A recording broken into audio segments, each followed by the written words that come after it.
Hey guys, wanted to bring you another NFL video about the topic Black Monday, the day after the NFL season is over. So we have these potential teams that might let their head coach go. And I could give you a little reason or two.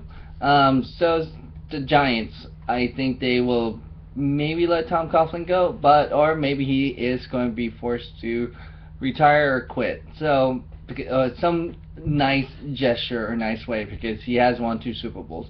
But if they keep him, I wouldn't be surprised, because he has been known to bounce back, and if they keep the same coaching staff, they have a faster chance to turn this thing around, because Eli Manning has Odell Beckham Jr. Wow. So, especially if Victor Cruz comes back, you might have a nice two-headed monster in the receiving corps. And you have Rashad Jennings if he stays healthy. So you got some nice pieces to go along for Eli Manning to go down the road. I can see Washington getting rid of if Dan Snyder wanted to, because, well, Jay Gruden didn't promise what he wanted was going to do with RG3. So that could be another thing. If Dan Snyder is not patient enough with Jay Gruden, or doesn't think that he could do it with RG3, so you're going to have a situation where Dan Snyder side with RG3 again, or is he going to go with Jay Gruden? So it will be interesting in that sense, but it's a long shot in that sense. Chicago, I don't see how he's going to come back, Mark Trestman. So I don't see if he is going to come back. That's a really long shot. Really no good reasons why they would keep him in that sense. The next person, I would say Atlanta Falcons, because, or even Ron Rivera. I wouldn't be surprised Carolina Panthers or Atlanta Falcons, one or the other, if they don't get in the playoffs, because of the situation of what's going on in that sense. Because, well, they could have gone to the playoffs if they won more games. They missed the playoffs, but Ron Rivera's long shot. I could see more of the Atlanta Falcons if Mike Smith doesn't get in, because it's been a while.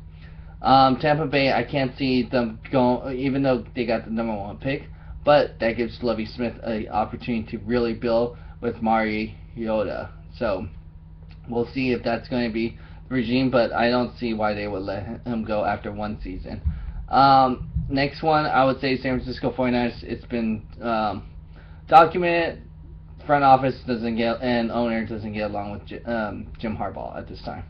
So that's the only thing I could think of why they would let him go, which is silly, especially when he's been producing, your top producer.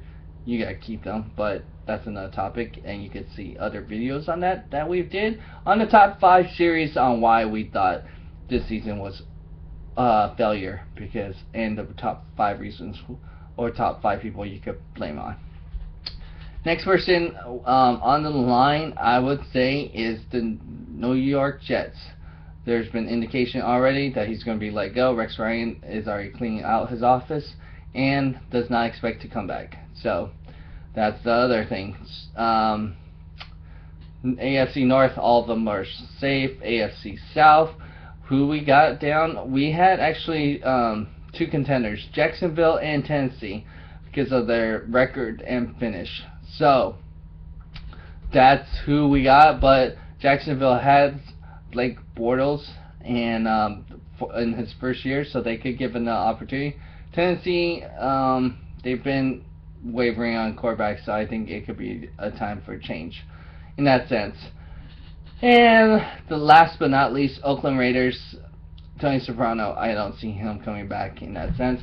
But he had 3 wins, and he did a better job than Allen, but that's not saying much. But if maybe he had more talent, results could be different. So those are the teams we think Black Monday will come and tell, and come tomorrow pretty quick and fast, and it could even start tonight on these job vacancies. Alright, go ahead and like, share, comment, and subscribe for more NFL news. Thanks.